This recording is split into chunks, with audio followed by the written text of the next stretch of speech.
Okay. So ito po ang pangatlong linggo na papag-aralan natin ang Book of Ephesians at na ano po tayo nagfo-focus tayo sa pagpili, pagtawag, pagtalaga at paghirang ng Diyos. Election and predestinations. Importante po ang bagay na ito. Bakit nagtalaga tayo ng 3 linggo? Pangatlong linggo na ito. Pag nalaman po natin at naintindihan natin, lalong-lalo na pinaniwalaan natin na ang Diyos ay pumipili ng mga taong maliligtas na ayon sa kanyang plano at kalooban, tayo po ay magiging mas magpapakumbaba tayo talaga sa harap ng Diyos dahil wala siyang nakita sa atin upang maakit siya na tayo ay piliin o tulungan siyang magdesisyon na tayo ay piliin. Ito po ay completely ayon sa kalooban ng Panginoon. Sa anong binase, hindi na po in-explain ng Biblia yan. So ang Diyos ang pumili, siya ang nagdesisyon sa mga bagay na ito. Kaya kailangan po maintindihan natin ngayong gabi, tatapusin na natin ang discussion nito para next week po ay matuloy na natin ang mga susunod na versikulo ng Ephesians. Pangalawa po, pag hindi natin naiintindihan ang subject na ito, maaari tayong tamarin na sa pag-ebanghelyo. Totoo po yun. Kasi pag nadinig natin na lang na ang Diyos ang pumipili pala kung sino maliligtas, nagkakaroon tayo ng maling pagkakaunawaan, maling adhikain. Sasabihin natin, hindi na ako lalabas dyan, hindi na ako magbabahagi ng ebanghelyo kasi namimili ang Panginoon. Ang pagpili, pagtawag ng Panginoon ay dapat magtulak sa atin na lalo pang mag-share ng ebanghelyo, mamahagi ng ebanghelyo, magpatotoo tungkol sa kaligtasan. Sapagkat alam natin na baka merong diyaang mga pinili ng Diyos na makikinig at maniniwala sa pamamagitan natin. So kahit pumipili ang Diyos, nagdesisyon kung sino ang kanyang tatawagin, gumagamit pa rin siya ng mga taong nangangaral at magtuturo doon sa mga tao. So again, uulitin po natin, wala pong tinawag ang Diyos, pinili, tinalaga, hinirang na naging automatic na Kristiyano. Automatic na pumunta sa langit. Hindi po. Ulitin natin, lahat sila ay dumaan sa prosesong pinagdaanan nyo at ako. Yan ay madinig natin ng Ebanghelyo, ang salita ng Diyos. Ipinangaral sa atin yan, in-explain sa atin yan, tinuruan tayo na pag-aralan. Okay? At naniwala tayo kay Kristo, ikinumpisal natin na siya ay Panginoon natin. Tumalikod tayo sa kasalanan, nagsisi na tayo sa ating mga kasalanan. So lahat po yun ay dinaanan ng pinili, tinawag, itinalaga, hinirang ng Diyos. So siya ang nagdidesisyon, tayo ang gumagawa po ng bagay para makadinig. Sinabi po ng Biblia, hindi sila maniniwala kung hindi nila madidinig. Paano nila madidinig kung walang nangangaral sa kanila. So ang predestination, election po ay dapat magtulak sa atin na lalo pa tayong humayo. Sapagkat alam natin na hindi naaaksaya ang ating mga sinasabi.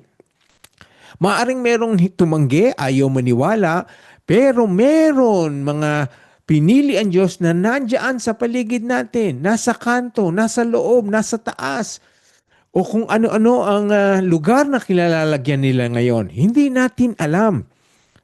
Ang responsibilidad po natin ay paniwalaan ang election and predestination o ang pagpili, pagtawag ng Panginoon. Hindi natin obligasyon na wala tayo dapat at hikaing alamin kung sino pa ang mga pinili diyan sa labas. Hindi natin alam yon. Ang dapat ay pagpursigahan natin, makadinig ang lahat ng tao, lahat. Hindi tayo mamimili kasi hindi natin alam kung sino ang pinili o hindi. So, humayo tayo sa mga jail, sa mga kulungan. Hindi natin alam na mayroon doon na pinili na nagkasala. Sila ay nakakulong ngayon, nagdurusa, pero pinili pa rin sila ng Diyos. At sila ay makakadinig. Kailangan nilang madinig. So humayo tayo sa bilangguan, sa ospital. Baka mayroon nakaratay doon, may mga sakit o operahan. o meron ng taning sa buhay na sila ay pinili ng Diyos. So sa pamamagitan natin ay makakadinig sila. So makita nyo, meron dyan nasa mga lasingan, nasa mga prostitution na bahay, merong mga drug dealers, mga kriminal, mamamatay tao, nagsusugal, nasa sabungan. Lahat po ng lugar yan ay hindi natin iniiwasan. Iiwasan natin na makilahok. Pero yung mga nandoon ay maghahanap tayo ng opportunity na madinig nila. Hindi natin alam kung pinili sila. Sinabi ng Biblia na pag-aralan natin ang mga pinili ay hindi galing sa mga malilinis na lugar. Galing sa mga kadiliman, sa gitna ng kasalanan, sa gitna ng pagsuway sa Panginoon, sa gitna ng pagre-rebelde sa Panginoon, sila ay nakadinig. So wala po tayong pipiliing lugar, kung anumang citizen, kung anumang klaseng tao, kung anong ginagawa nila. Kung meron tayong opportunity, go out there and preach the gospel. Ipangaral ang ebanghelyo. Hindi natin alam kung sino ang nandyan at meron pang mga pinili. Ganun na nangyari sa atin. Kaya kung ikaw at ako ngayon ay nakikinig at nag-aaral ng Bibliang ito, isa yan sa mga senyales na pinili ka. Kaya nadidinig mo ang subject na ito. Kaya ikaw ngayon ay nagsisimba. Kaya ikaw ngayon ay Kristiyano. Kaya ikaw ngayon ay mananampalataya. Dahil tinawag ka, inakay ka, at tinulungan ka ng Diyos para maintindihan mo ang Ebanghelyo. So ang Diyos ang tumawag, tinulungan niya, hinubog niya, binigyan niya lahat ng pagkakataon para maligtas. Kaya walang-wala tayong ipagmamalaki. At ang lahat ng papuri ay sa Diyos. Pagpapasalamat natin ang ating kaligtasan dahil siya ang nagumpisa, siya ang nagtatag, siya ang umakay, siya ang tumulong sa atin para tayo ay maligtas. Ang isa pang dahilan, bakit kailangan nyo pong maintindihan ang predestination, election, o Tagalog, pagpili, pagtawag, dahil para maiwasan yung sumbatan ang Diyos. Dahil ang mga taong nadinig ito at hindi naintindihan, sinusumbatan nila ang Diyos, sinasabing hindi ka patas, o Diyos, you're unfair. Pumipili ka lamang. Pinabayaan mo ang ibang tao mapunta sa impyerno. Kasi nga hindi naintindihan ang lahat ng konsepto tungkol sa election and predestination. Pagpili, pagtawag. Kung naiintindihan natin to, hindi tayo magtatampo, hindi tayo magagalit, hindi natin susumbatan ng Diyos, bagkos papasalamatan natin siya sa kanyang mga ginawang pagpili na ayon sa kanyang kalooban and good pleasure. So yan po ang adhikain natin. Kaya ngayong gabi ay hopefully matapos na natin to at maging malinaw na malinaw sa lahat.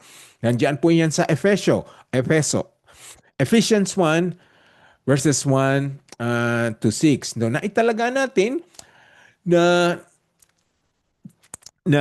last week nga, ang lahat ng tinawag niya ay hindi galing sa kabutihan o sa malilinis na lugar. And yes, we recognize may mga tinawag siya nasa kumbento, nasa seminaryo, nasa gitna ng pagsasaliksik kung meron bang Diyos, nasaan ang Diyos.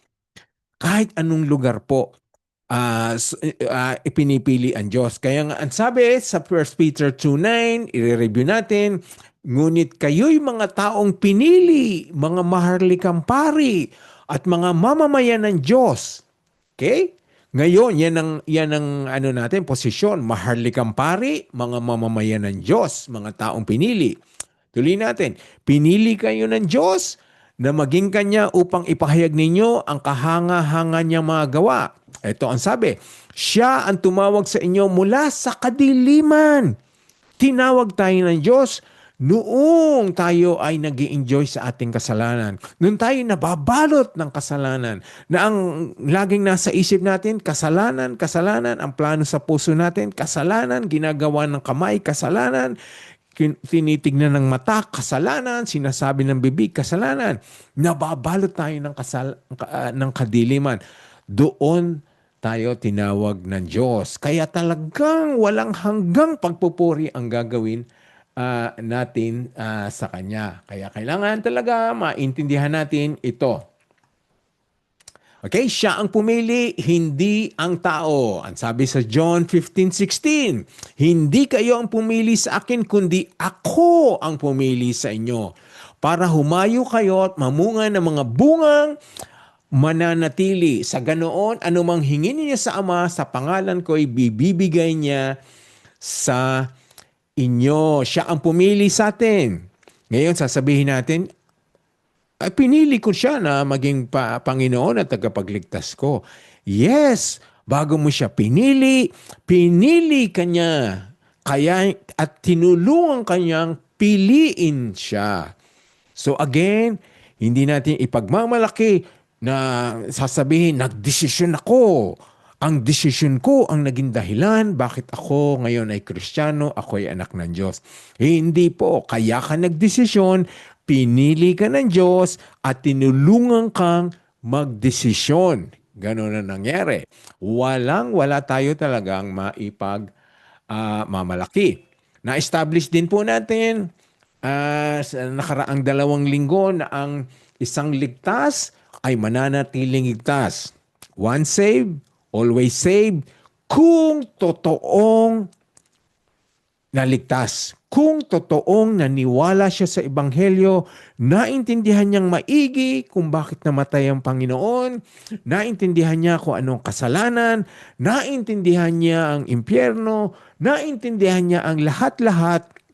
Kaya pag malinaw sa kanya yon at sa puso niya tinanggap niya ang ating Panginoon, tatalikod siya sa kasalanan, hindi na siya babalik sa kasalanan. Kaya nga po, ang isang ligtas, minsan ligtas ay nananatiling ligtas, hindi dahil yun ay automatic na ibinigay sa kanyang titulo. Hindi po. Ang puso na talagang isinurrender sa Panginoon, hindi natatalikod sa Panginoon. Kasi tutulungan tayo ng Diyos. Ipagdadasal niya tayo. He will intercede for us. Ibibigay niya ang Holy Spirit. Paligiran niya tayo ng mga taong magpapayo, magpapaalala, maggagabay sa atin. So, kung totoong naniwala ang isang tao, siya ay hindi na tatalikod. Ang sabi pa na pag-aralan natin mga bersikulo last week, nasa kamay siya ng Diyos Ama at nasa kamay din siya ng Panginoong Hesukristo. Walang makakakuha sa kanila. Walang makakaagaw. So, yun ay mangyayari sa isang tunay na naligtas. Na-recognize din po natin na maraming tumanggap sa Panginoon sa pamamagitan ng labi lamang, sa bibig lamang, dinasal lamang nila, pero hindi nila naintindihan. Ang marami sa kanila ay napilitan, sumunod, naengganyo, nahikayat. Kahit hindi nila naintindihan, walang malinaw na galing sa puso nila. Kaya ang nangyayari, yun ang mga nakikita nating tumalikod. Yun ang mga nakikita nating bumalik sa kasalanan. Yun ang mga nakikita natin iniwanan ang pananampalataya, ang simbahan. Ang tunay na Kristiyano ay hindi na tatalikod sa Panginoon. Sabi pa nga rin sa 1 John, pag-aralan natin ng 37 weeks, ang sabi, ang anak ng Diyos ay hindi nagpapatuloy sa kasalanan. Kung nagpapatuloy siya sa kasalanan, nasa kadiliman pa rin siya.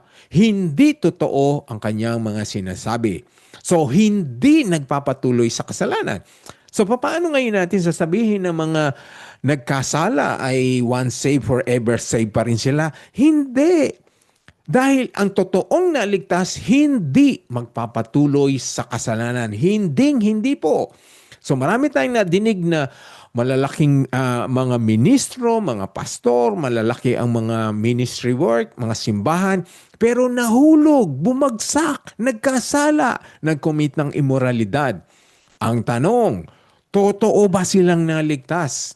Dahil maraming hindi totoong naligtas, pero nasa ministry, may posisyon sa church.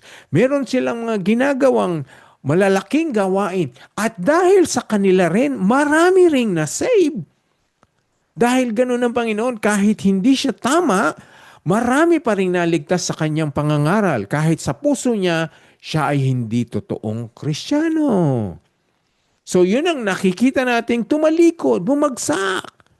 Ang sabi 'di ba sa Matthew maraming tatawag, Panginoon, Panginoon, ginawa ko ito sa iyo, gumawa ko ng milagro, ginawa ko ang ganon. Ang sabi ng Panginoon sa kanila, sasabihin, hindi kita kilala. So maraming gumagawa po ngayon ng mga milagro, mga ministry works, nagtatagumpay sila. Pero hindi sila kilala ng Diyos kasi hindi tunay ang kanilang kaligtasan. Hindi tunay silang naniwala sa Diyos o kakaunti, kakapiraso ang kanilang kaalaman.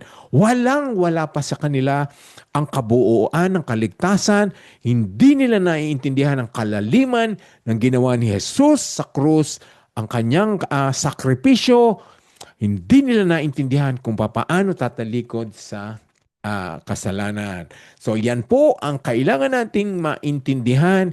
Siguraduhin mong naiintindihan mo ang Ebanghelyo. Siguraduhin mong kilala mo si Kristo. Siguraduhin mong naiintindihan mo kung bakit siya namatay sa iyo. Siguraduhin mong alam mo na pinagbayaran niya ang iyong kasalanan. Dahil kung alam mo ang mga yon, hindi ka na babalik sa kasalanan. Hindi ka na magpapakadumi. Yes, hindi ka pa rin perfect. Yes, madadapa ka pa rin every now and then. Yes, madadaplis, magkakasala ka. Yes, but no longer on purpose. Hindi na sinasadya. Hindi ka na namumuhay sa kasalanan. Yes, lahat tayo ay nagkakasala pa every now and then. Pero iba po ang intentionally na nagkakasala, namumuhay sa kasalanan, ipinamumuhay ang kasalanan ang nasa isip. Hindi po ganoon. Ang tunay na naligtas, tatalikod, tatakbo sa kasalanan, at magiging very sensitive po sa kasalanan. Munting pagsisinungaling, magpaprompt na sa kanya ang Holy Spirit. Magigilty na kagad siya, magkakaroon kagad siya ng condemnation. Hihingi siya ng tawad. Tatalikod siya. Ikukumpisal niya. Pagsisisihan niya ang mga nagawa niyang kasalanan. Pagsisinungaling, pagnanakaw, galit, o kung anumang kasalanan yon, immoralidad, pagsisisihan niya kagad yon. Hindi siya tatagal doon. Again, dahil yan ay pinapangalagaan tayo ng Diyos. Okay? So, malinaw na malinaw po ang mga bagay na yon. Ngayong gabi, pag-aralan natin ngayon ang tanong. Ito po.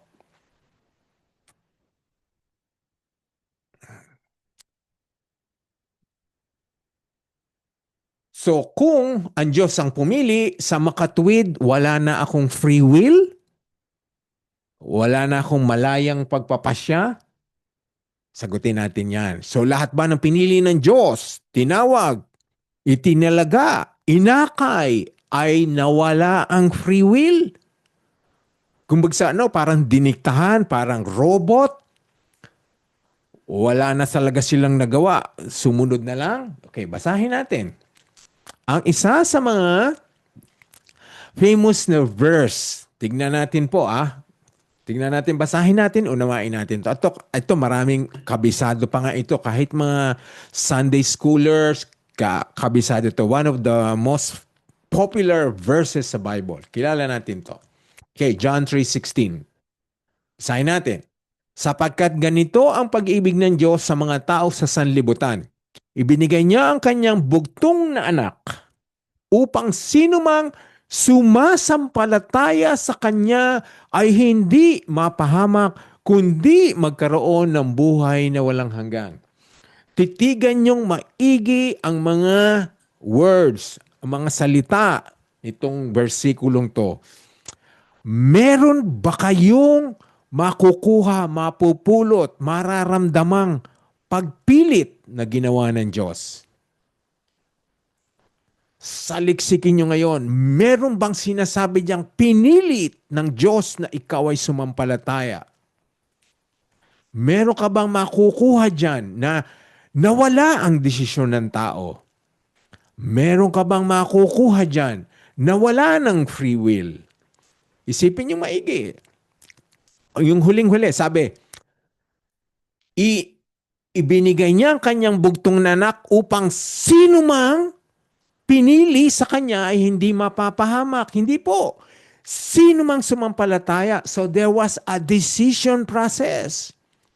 Merong pagdesisyon na ginawa yung taong yun. Sumasampalataya. That was decided from the heart. Doon sa naintindihan niya ang pag-ibig ng Diyos. Kaya siya ay magkakaroon ng buhay na walang hanggan. Wala kayong makukitang sinabing pinilit o labag sa loob na tinanggap si Kristo. Kaya siya ay hindi na mapapahamak, hindi magkakaroon. Malinaw na malinaw pag sinabing ang sino mang sumasampalataya, anyone who will make a decision to believe. So binibigyan ang lahat ng pagkakataon. Walang pamilit. Ganon din po sa Romans 1:16. Tingnan natin. Hindi ko ikinahihiya ang magandang balita sapagkat ito ang kapangyarihan ng Diyos para sa kaligtasan ng bawat pinili. Hindi. Bawat hinirang? Hindi. Bawat tinawag? No. Bawat sumasampalataya. Again, tignan nyo, meron ba kayong makikitang tone, sense na pagpilit dyan? Pinapahiwatig ng verse na ito na ang mga tao ay gagawa ng desisyon. Gagawa sila ng nagaling sa loob nila na sasabihin lang, sumasampalataya ako. Okay? Ang kapangyarihan ng Diyos para sa kaligtasan ng bawat sumasampalataya. There was a decision. It was not forced. Sabi pa rin sa Romans 10, verses 9 to 10, basahin natin. Kung ipapahayag mo na si Jesus ay Panginoon at sasampalataya ka ng buong puso, hindi sinabing kung pipilitin ka sumampalataya ng buong puso na muli siyang binuhay ng Diyos, maliligtas ka. Hindi po, sinabi. Kung ipapahayag mo na sa Jesus ay Panginoon at sasampalataya ka, you will make a decision. Ng buong puso na muli siyang binuhay ng Diyos, maliligtas ka. Verse 10, sapagkat itinuring ng Diyos na matuwid ang taong sumasampalataya sa Kanya ng buong puso. At kung ipapahayag niya na siya ay sumasampalataya, maliligtas siya. Again, read. Titigan niyo po ang bawat word. Hanapin niyo, meron bang tono na pinilit na sumampalataya ang isang tao kaya siya ay naligtas? Ito po ay nagsasabing desisyon ang tao. Again, tingnan niyo po yung napakagandang istorya nung nangyari sa Acts. Ito, basahin natin sandali. Tingnan niyo kung mayroong pinilit. Nagising ang gwardya at nakita niyang bukas ang mga pintuan. Akala niya ay tumakas na ang mga bilanggo. Kaya hinugot niya ang kanyang espada at magpapakamatay na sana. Pero sumigaw si Pablo, "Huwag kang magpakamatay. Narito kaming lahat." Nagpakuha ng ilaw ang gwardya at dali-daling pumasok sa loob at nanginginig na lumuhod sa harapan nila Pablo at Silas. Pagkatapos, dinala niya sina Pablo sa labas at tinanong, "Ano ang dapat kong gawin para maligtas?" Pinilit ba siya? Siya ang nagtanong. Sumagot sila, "Sumampalataya ka sa Panginoong Hesus at maliligtas ka at ang iyong pamilya." At ipinangaral nila Pablo ang salita ng Diyos sa kanya at sa lahat ng miyembro ng kanyang pamilya. Verse 33, nang gabing iyon, hinugasan ng gwardya ang kanilang mga sugat at nagpabautismo siya at ang kanyang buong pamilya. Pinilit ba sila? Verse 34, Pagkatapos, isinama niya sina Pablo sa kanyang bahay at pinakaing. Natuwa ang gwardya at ang kanyang buong pamilya na sila'y sumasampalataya na sa Diyos. They made the decision. So lahat po ng lahat po ng naligtas ay gumawa ng desisyon, either to reject or to accept. So hindi po natin makakatwiran na inalis ng Diyos ang free will. Dahil ang lahat ng binasa natin ay kailangan magdesisyon, kailangan magsumampalataya ang tao. So wala tayo talaga makikitang fault ang Diyos. Wala tayong maipipintas, masusumbatan siya. Okay? Tingnan natin ang dalawang litatong to. Tingnan natin sana lumabas na siya. Nakalabas na ba? Isan mabagal po. Tingnan natin si Pablo at si Pedro. Hindi po ito yung mga Apostol Pablo, Apostol Pedro. Pangalan nila, ordinaryong tao. Si Pablo at si Pedro ay umatin ng church. Ipinangaral doon ang ebanghelyo. Na pareho silang umatin. Pinangaral maigi ng mga ngaral ang ebanghelyo. Si Pablo, naniwala. Si Pedro, hindi naniwala. Si Pedro, dahil hindi siya naniwala, kung mamatay siya, saan siya pupunta? Impyerno. Dahil yun ang sinabi, malinaw, kung hindi ka naniniwala na si Jesus ay tagapagligtas mo, sa walang hanggang kaparusahan ang pupuntahan mo. Okay, they were given the same opportunity, same environment, same message. Iisang mensahe lang ang nadinig nila. Pero magkaiba ang response nila. Naniwala si Pablo kung siya ay mamatay sa langit. So, nagdi-decision po ang tao. Nagre-respond sila sa nadidinig nila. Okay? So, everyone will be given an opportunity, but not everyone will believe. Okay? So, look at this po. Ito po ang malinaw na I want to establish tonight. Look at this screen po. Hintayin natin lumabas.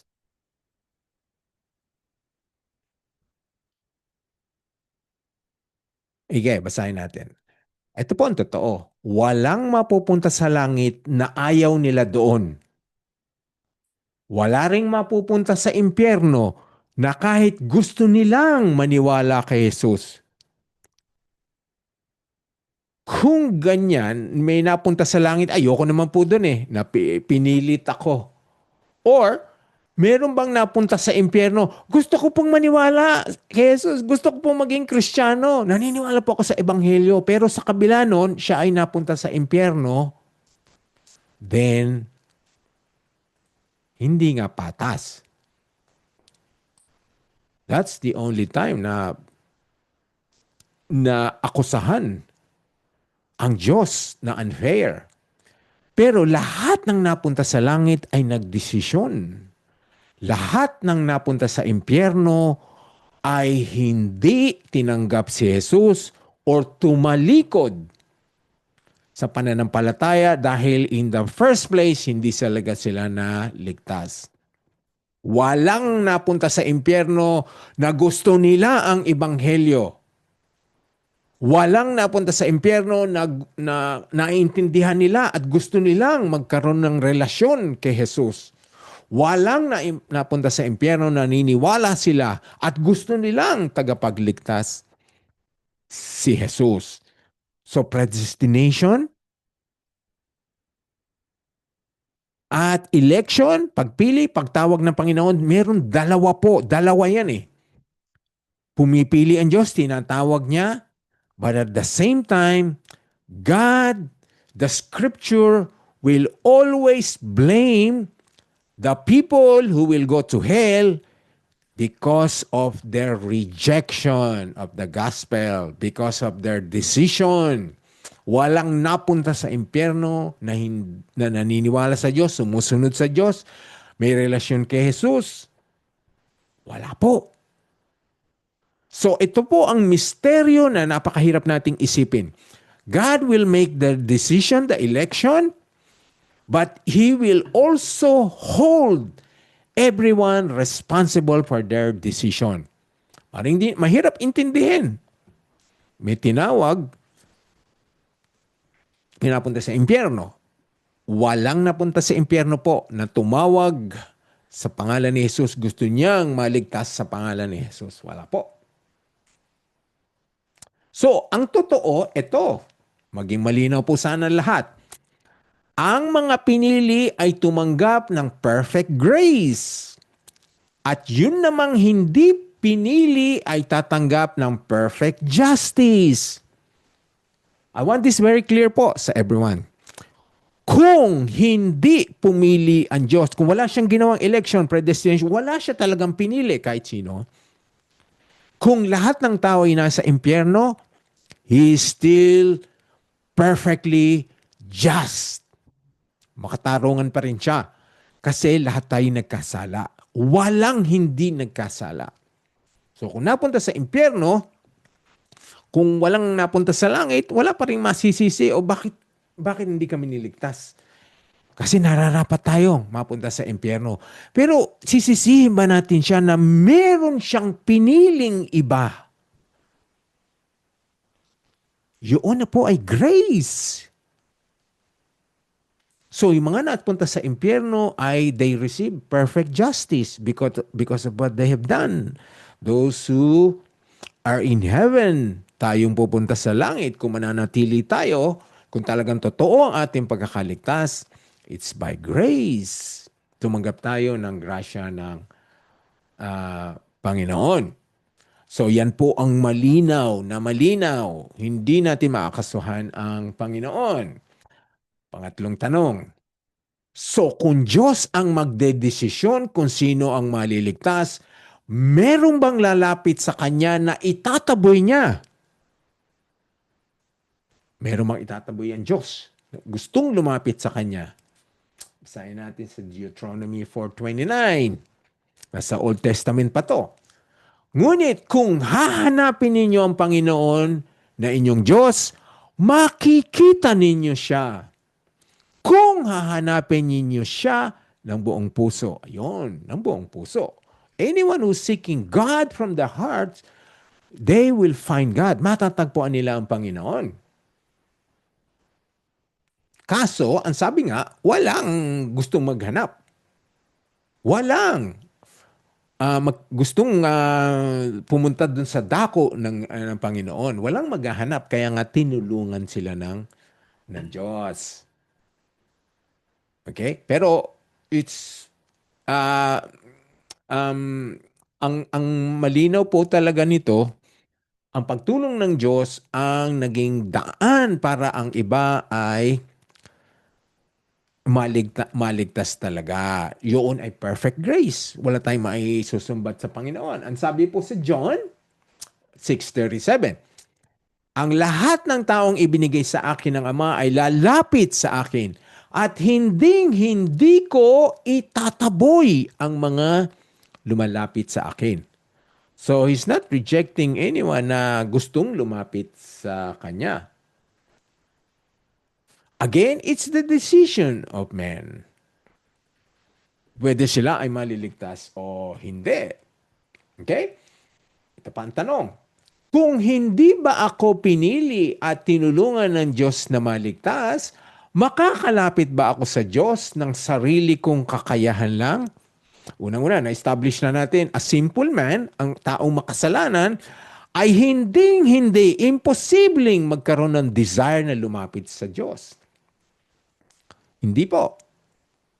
So, walang makakalapit sa Kanya kung sa sariling kakayahan lang ng tao kasi madilim ang puso, balot ng kasalanan ng pag-iisip, lahat ng gustong gawin ay kasalanan. Kaya nga, sabi sa Romans, walang nakakaanawa tungkol sa Diyos, walang nagsikap na makilala siya. That's the scripture po, ang nagsasabi. paano hindi tutulong ang Diyos? Walang maliligtas. Walang gustong makaunawa sa Diyos. Kahit madinig nila ang pangalan ng Diyos, ayaw nilang paniwalaan. Mandidiri sila ayaw nila wala silang gusto ni walang intensyon na anuman para sila ay makilala ang Diyos on their own. Walang nagsisikap na makilala siya.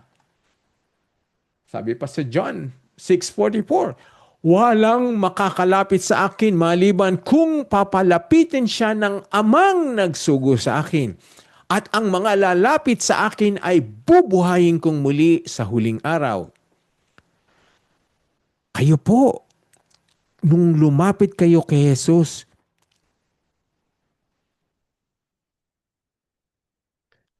it was the decision of the Father. God help you. Ang sabi, kaya ka nakalapit kay Jesus kasi pinalapit ka ng Ama na nagsugo kay Jesus. Ganun din po John 6:65. Idinugtong pa niya, iyan ang dahilan kaya sinasabi ko sa inyo na walang makakalapit sa akin kung malibang ito'y loobin ng Ama. It was God who helped us to come to Jesus. So, meron ba tayong maipagmamalaki? It's my decision. It's my friend. It's my family who helped me. It's my church. Yung kapatid ko, yung kuya ko, yung ate ko, yung nanay ko, yung teacher ko, yung boss ko, yung manager ko, tinulungan nila ako maligtas. No! It's God! The Father! Ginamit sila. Naging instrumento sila. But the decision was from the Father. Kaya nga, lahat talaga ng pagpapasalamat at pag-appreciate ng salvation yon, ngayong naiintindihan yon, plano, gawa, gusto ng Diyos na mangyari yan. Hindi niyo naaaksayahin yan. Hindi na kayo babalik sa kasalanan. Hindi niyo natatalikuran ng Diyos. Kung talaga naiintindihan niyo mga bagay na ito, siya ang umakay sa inyo at sa akin. Ito pang tanong na dapat magising tayo. May karapatan ba tayong akusahan ang Diyos ng walang katarungan? Do we have a right to tell Him, you're unfair?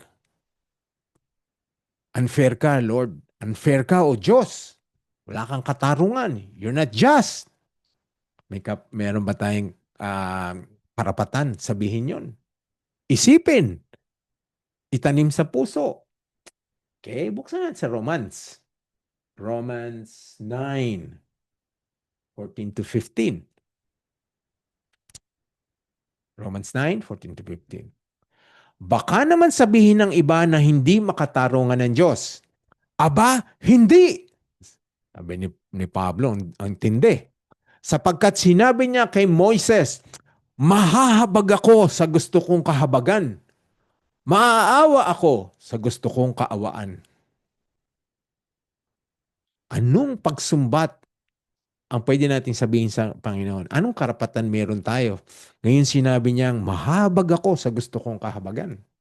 Maawa ako sa gusto kong kaawaan. Well, yung mga hindi nahabag, nakatanggap ng mercy and forgiveness and compassion sa Panginoon.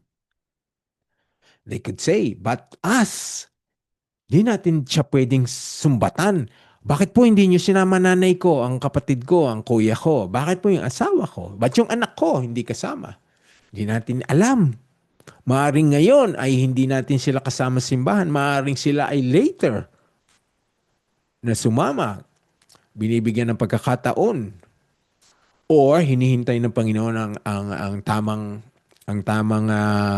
oportunidad. But again, kahit hindi mangyari, ang sabi, mahahabag ako sa gusto kong kahabagan. Maawa ako sa gusto kong kaawaan. We have to recognize our God is big, powerful, omnipotent. Who are we to accuse Him? Lapastanganin siya, sumbatan siya. Sabi po sa Romans 9:20, buksan natin. Buksan niyo po mga Bible niyo. Maganda, iba-ibang translation. Romans 9:20. Buksan niyo po. Sabay-sabay natin basahin kahit iba-ibang translation, ibang translation. Tingnan natin po ang tindi ng sinasabi nito kahit anong version, kahit anong translation. Tingnan natin kung nag-iiba ang tono, kung nag-iiba ang mensahe. Romans 9:20. Okay, sana nagbukas ang lahat o lahat ng may Bible. But eto, tignan natin po. Ibang version po, ibang translation ng Tagalog. Iisang verse, Romans 9:20.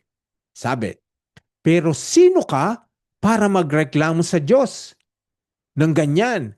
Tayo'y mga nilikha lang ng Diyos, kaya hindi tayo makakapagreklamo kung bakit niya tayo ginawang ganito. Another translation, same verse, Romans 9:20, sabi, tao ka lamang, sino kang mangangahas na sumagot ng ganoon sa Diyos?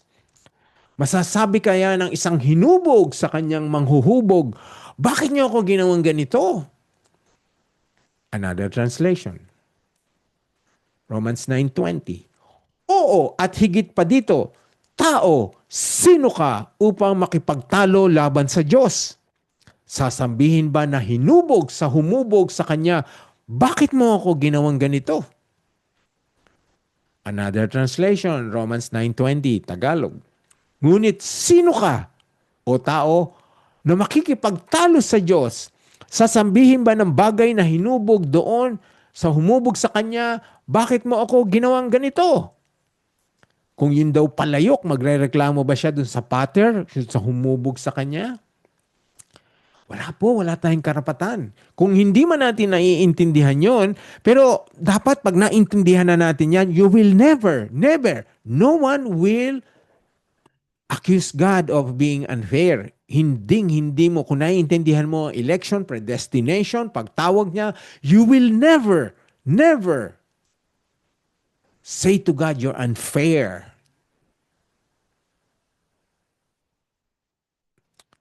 Okay? So, ang sinasabi ng Biblia, walang karapatan. Sinasabi ng Biblia na may pinili siya. Sinasabi ng Biblia na mga mapupunta sa impyerno ay because of their decision. Pag pinagtugma natin to, hindi maintindihan ng utak natin, ng isip natin. Kasi nga, may mga bagay po na Diyos lamang ang nakakaintindi ng lahat-lahat. Tayo sa ating pong mga limitadong understanding, we may not appreciate it well, understand it well, pero the hope po ay maliwanagan ang lahat. To reconcile this, the Bible does not explain further. But no one would go to hell wanting to have a relationship with Jesus, wanting to believe the gospel. So they went, everyone na nasa impyerno ay because of their decision, their rejection, their rebellion. Ngayon, kung tayo naman po okay, kung nag-aano ka ngayon na nakasiguro ka na, okay, siguro na meron confidence kasi basa mo na ang lahat-lahat na pinili at naramdaman mo, ikaw nga, siguro pinili nga ako, eto nga, maaari, naramdaman mo. O pinaniwalaan mo kasi nga ang dami nang sinasabi na mga pagpili ng Diyos, mga paraan niya, mga senyales. Ito, ngayon ang tanong sa iyo. So kung pinili na ako ng Diyos na maligtas, mag-relax na lang ako at maghintay sa pagbabalik niya. Kasi pinili ako, sinabi ng save. Kasi nga, hindi dapat pumasok sa isip ng isang tunay na naligtas ang ganitong kaisipan. Sabi sa 2 Peter po, 1:10. Kaya nga, mga kapatid, pagsikapan ninyong lalo na maging tiyak ang pagkatawag at pagpili sa inyo Sapagkat kung gagawin ninyo ito, kailanman na hindi na kayo matitisod. You will never stumble. Okay? So, ang mga pinili, tinawag, ay hindi nag-relax. Sabi, pagsikapan ninyo na lalo pang maging tiyak. Hindi naman sinasabi na you'll make it more, that make it yourself more safe o gagawa ka ng paraan para lalo ka pang maging ligtas. Hindi po yun ang sinasabi. Sinasabi, gumawa ka ng paraan para makita na ikaw nga ay tinawag at pinili ng Diyos. Sa ano po yung mga paraan na yan? Kung pagsikapan mo, ang mga dapat mong pagsikapan, babasa ka ng Biblia, sinasamba mo siya, sinusunod mo siya, mahal mo ang kaharian ng Diyos, mahal mo ang simbahan, mahal mo ang kanyang mga kautusan, talagang tumatalikod ka sa kasalanan, iniiwasan mo ang kadiliman, iniiwasan mo ang kasamaan, sinusunod mo siya, naglilingkod ka sa kanya, nagpapakumbaba ka sa kanya, mahal mo ang iyong mga kapatiran. Yan ang mga bagay na pagsisikapan para makitang talagang ikaw ay ligtas na resulta ng pagpili sa iyo. Yan, lalo na po ang kasalanan. Yan ang magiging tiyak na ikaw ay ligtas. Sinabi sa 1 John na pinag-aaralan natin, ang anak ng Diyos hindi nagpapatuloy sa kasalanan. So, hindi pa tayo magre-relax. Kasi maraming gawain. Isusundin natin yung mga komisyon, yung mga assignment na binigay niya sa atin. Na to go out there, i-share ang gospel, make disciples. Hindi ka magre-relax kung talagang tunay kang pinili at naligtas. Lalo mong ibabahagi ang salita ng Panginoon, knowing someone out there is still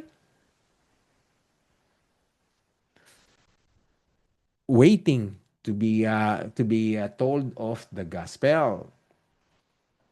Okay? Kaya ang magiging resulta pag naiintindihan mo to, verse 6, sa gayon ay purihin ang kaluwalhatian ng kanyang kagandahang loob na saganan niyang ibinigay sa atin sa pamamagitan ng kanyang minamahal na anak. Again, everyone po, everyone, every elected, every called, every predestined, lahat ng tinawag, tinalaga, ay tumaan kay Kristo. Nothing was made shortcut. Walang naging automatic na napunta sa langit o mapupunta sa langit. Lahat sila ay sa pamamagitan ni Jesus. Sabi ng verse 6. Purihin. Ito po ang dapat response natin sa Panginoon. Thank you, Lord. Pinupuri kita, Panginoon. Salamat, Panginoon. Walang pagsumbat. Walang pagtatanong. Walang pag-atubili. Huwag mo natin sasabihin unfair. Walang pagsisisi. Wala tayong maisisisi sa Diyos. Kundi purihin siya. So, meron akong challenging question sa inyo. Hope, sana po In relation po sa ating napag-aralan, kung malinaw na, bago ako po tanongin pala to, meron bang anyone who has a question? Meron pa bang hindi malinaw sa election at predestination?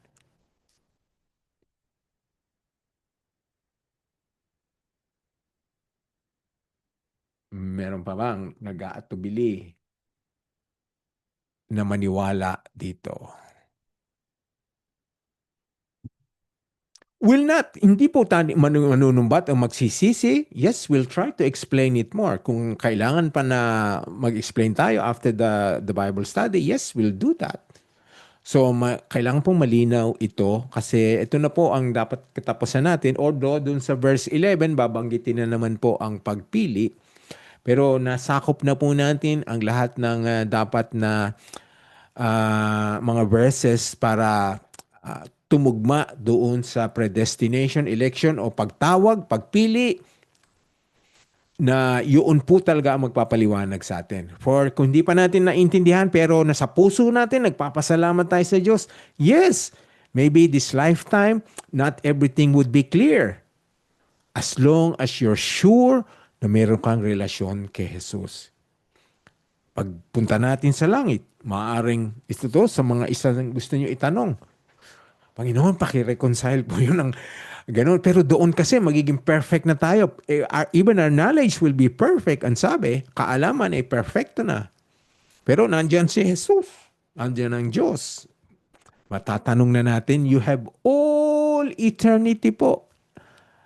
Nasa walang hangganan kayo kahit gaano karaming katanungan ay merong lahat ng pagkakataon ay meron.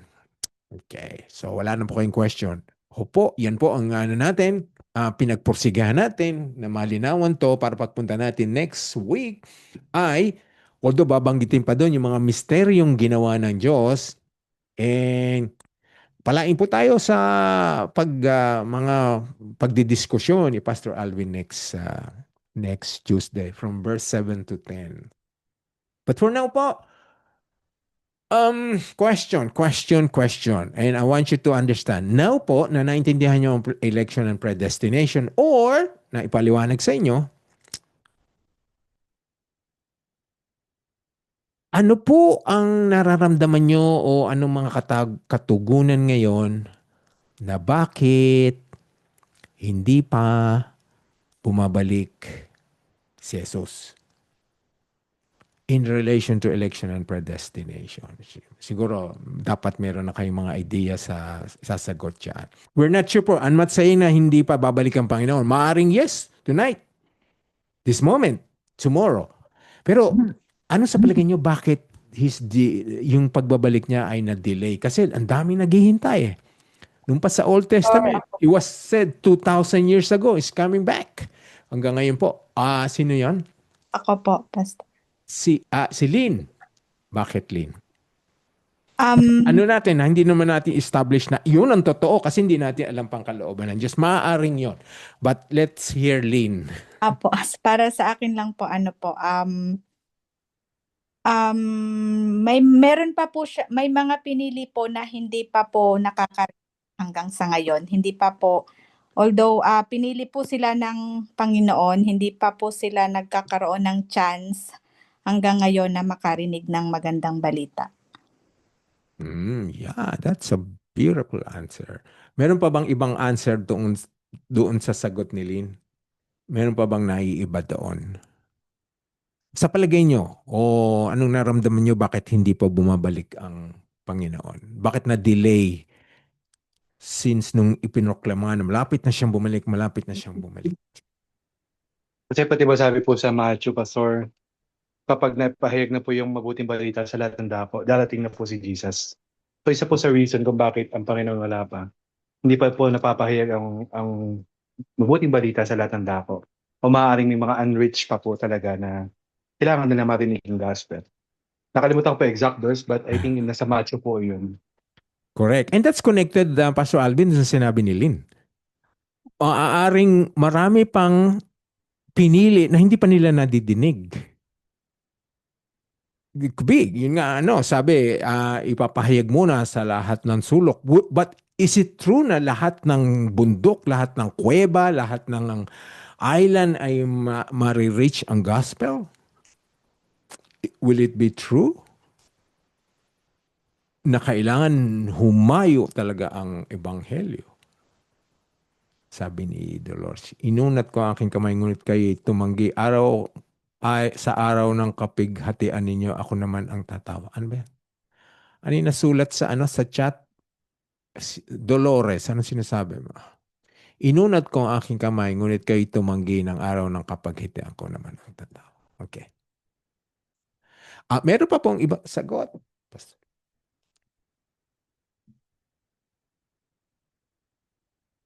Okay, tama po si Pastor Alvin. Yes, hinihintay ngayon na kailangan na ma-preach muna sa lahat.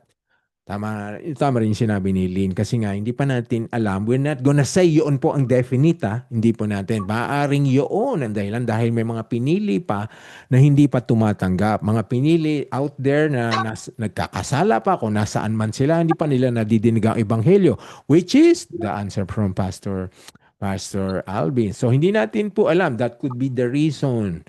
Or maaring kung tatagal pa, maaring hindi pa pinapanganak na tinalaga ng Diyos noong before the creation of the world. Someone will papanganak ng 2026, 2027. We're not saying it's a definite po.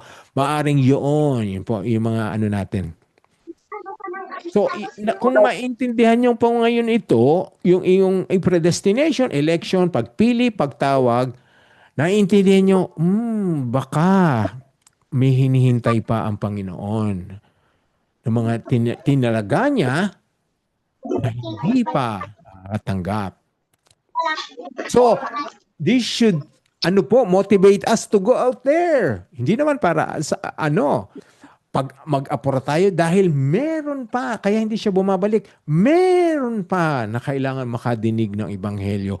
Meron pang na sa pagkilos natin sila ay maliliwanagan. Meron pa out there na mga pinili. So, ang evangelism work natin, whether it's Sydney, Canberra, Pampanga, should be double. Mas lalo tayong mamomotivate dahil hindi natin alam, baka merong pinili doon. Hindi natin alam.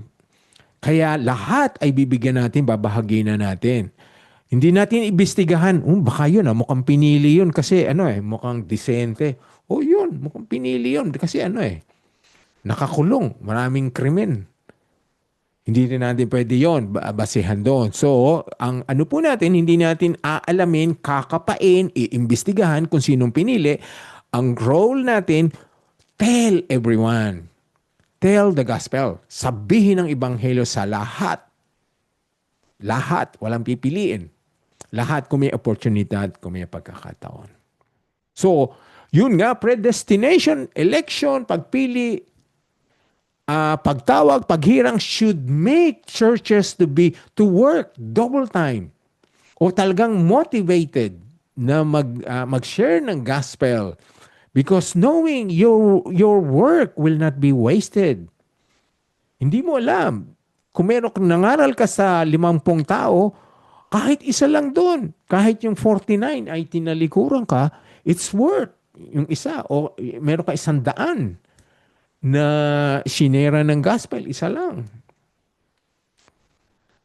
We do not know po kung sino, but we know that God is electing, calling. Inag-aakay pa rin siya. And ang po natin, ang stand natin ngayon, we will be humble.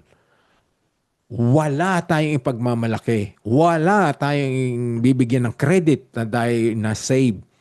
Diyos ba rin yun? Lahat ay ginamit na yung nag-share sa atin, tinulungan tayo mapunta sa church, tinulungan tayo maintindihan ng Bible, tinulungan tayo maintindihan ng Ebanghelyo, still God who would definitely should get the glory. Okay, before we close, Pastor Alvin, ano pang madadagdag mo? O sino pang may gusto magdagdag? May tatanong si June. Pastor. Hello, Pastor. Sige, June, anong tanong? Pastor, ang masasabi ko lang, Pastor, kasi kaya nga hindi pa bumabalik ang Panginoon dahil meron naman kasi sinasabi sa Bible na lahat po tayo, mga pinili niya ay ihayag o ibahagi. Ang sinasabi kasi, ibahagi natin ang salita ng Diyos dahil ang gusto ng Diyos ay yung mga tupa niyang wala pa ay nais niyang ibalik sa kuran. So, yun ang sinasabi ng Diyos na kaya hindi pa dumarating kasi meron pa yung mga tupa niya na hindi pa nakakabalik sa tamang kuran. Yun po, Pastor. Yeah, salamat, June. Salamat. Thank you. So, ito naman po, hindi na, yun nga, maraming mga dahilan. Kasi nga, kaya po lalawak ang understanding natin ngayon. Kung naintindihan niyo po ang election and predestination, you would understand salvation, you would understand the grace of God, you would understand the just.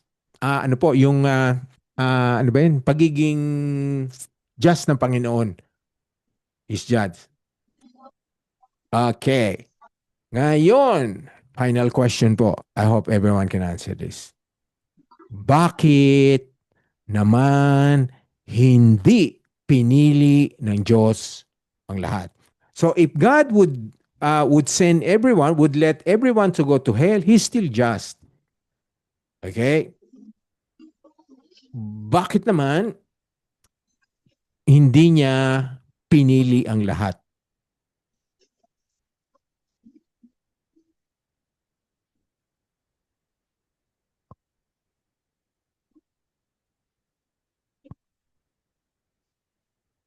Okay, remember po, lahat ng ginagawa ng Panginoon ay hindi natin ito matatawag na selfish or ano.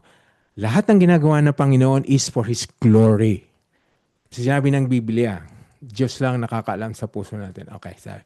So, lahat ng ginagawa ng Panginoon is para sa Kanya, para siya ang mapurihan, sa Kanya, walang anumang parte ng Diyos, no, nature ay mababawasan or mapipintasan. Okay. So, if everyone would go to hell and God would not do anything, He's just. Just pa rin siya. Makatarungan pa rin yung mangyaring yon dahil lahat ay nagkasala. But paano naman yung grace niya? Kung wala siyang niligtas, wala siyang pinili. How would God display His grace? Kaya nga grace ay para dun sa mga taong walang hindi karapat-dapat tumanggap ng awa ng grasya ng Panginoon. Okay? So, paano naman kung pinili niya lahat ang tao na maligtas? Pinili niyang mapunta sa langit lahat. Pinili niyang maligtas. Ano naman ang kahihinatnan nun?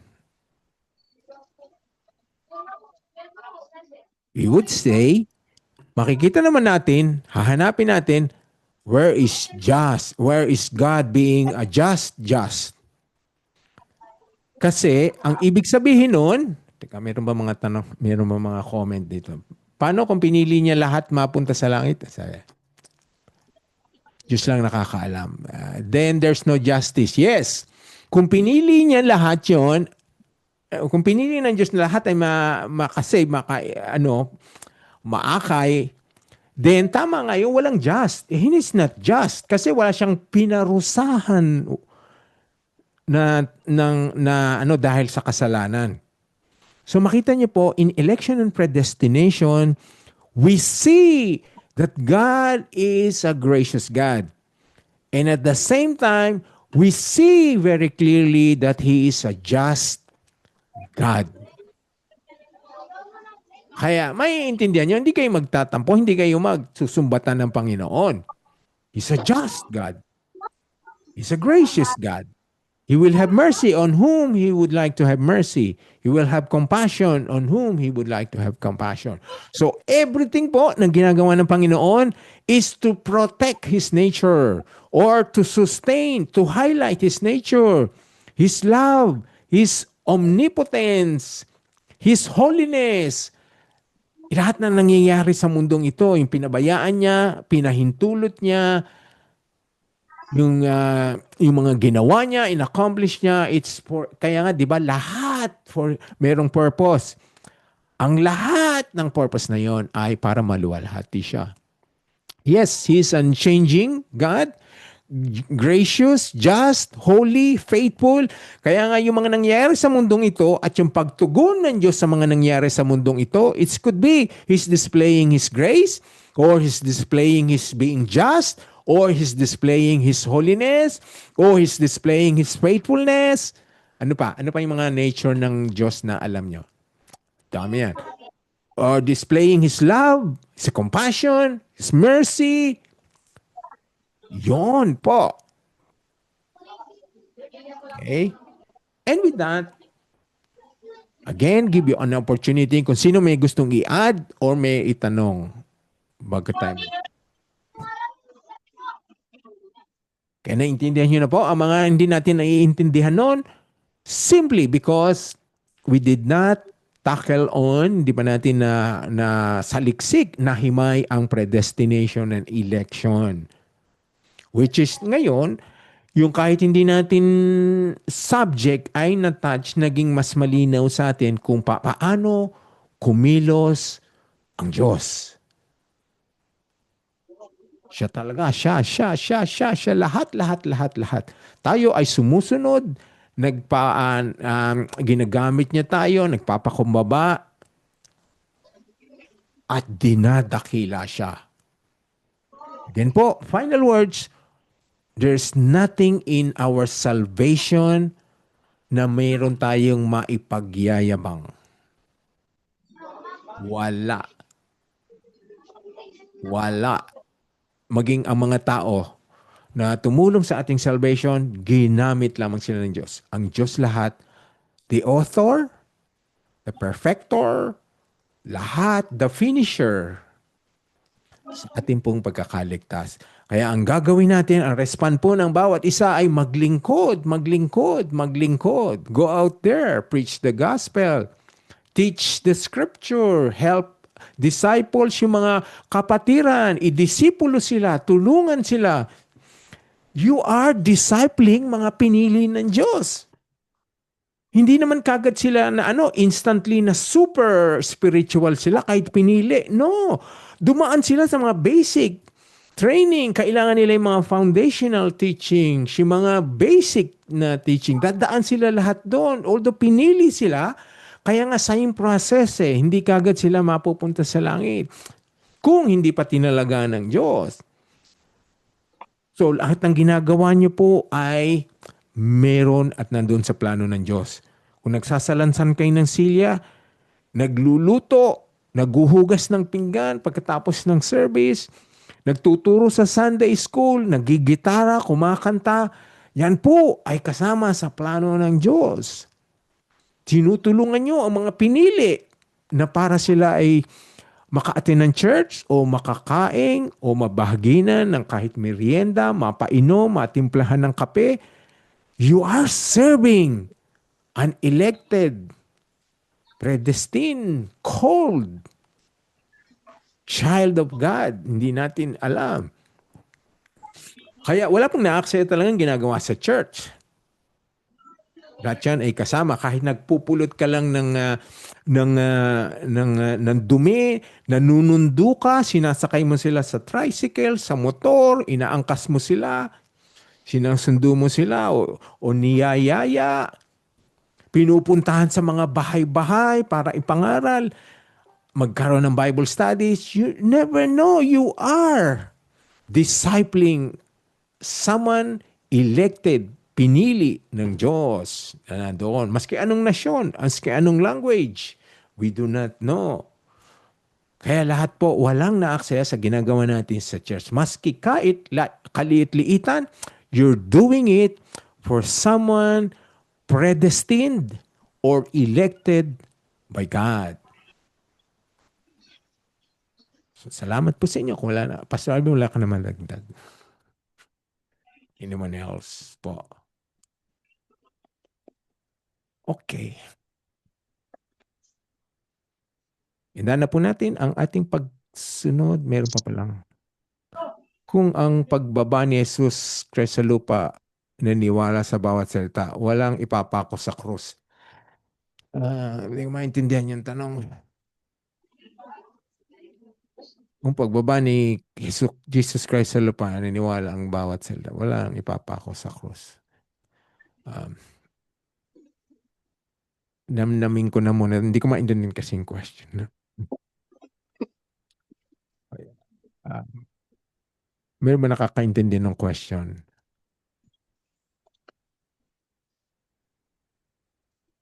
Okay, that's all right. Okay, wala na pong question. If anyone po after the Bible study, kung meron kayong question, lilinawin po natin. But for now po, na italagang tayo po ay mag-closing prayer na at na italaga si Cha. Okay, brothers and sisters, let's bow our head and feel the presence of the Lord. Abba Father, O Lord, thank you for tonight.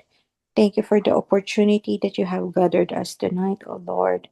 That you allowed Pastor Noel, O Lord, to lead the Bible study, for us to understand, be enlightened, and guided to your words, O Lord.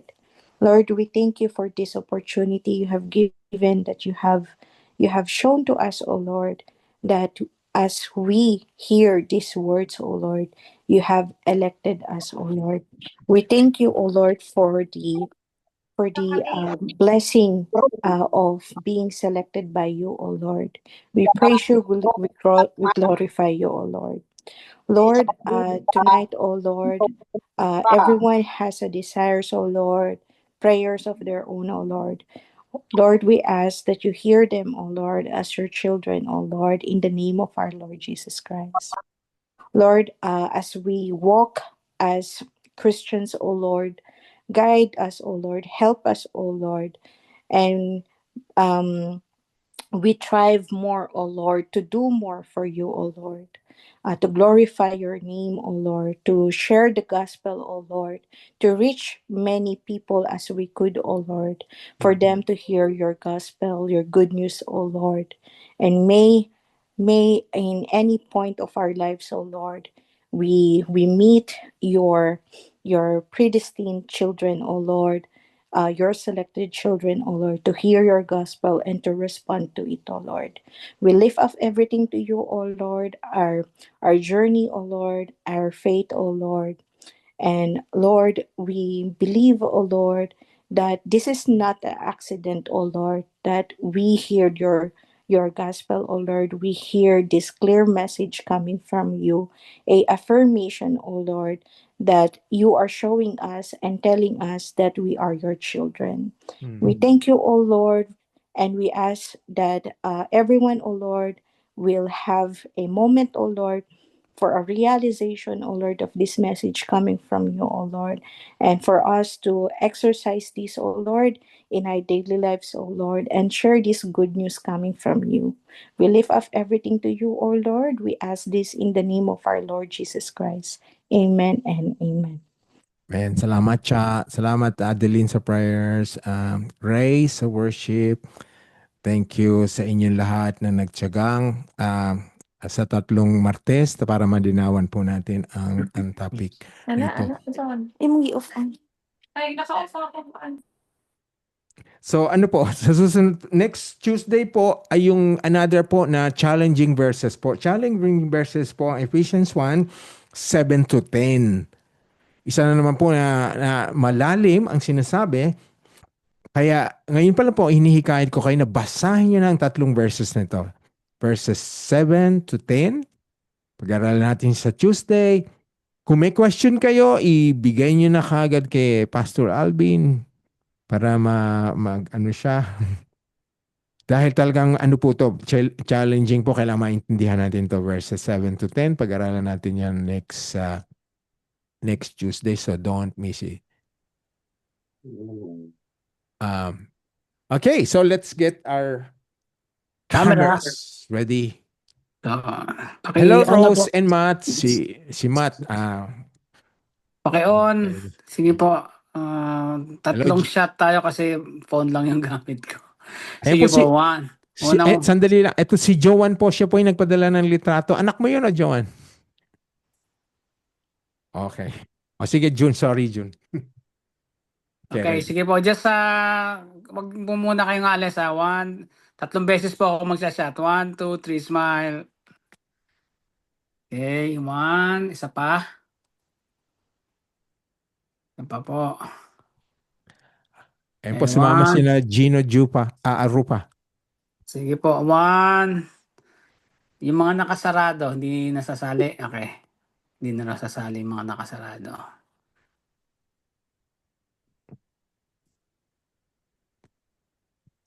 Yan. Okay. 1, 2, smile. Isa pa. Last. Ano ba hindi nakunan?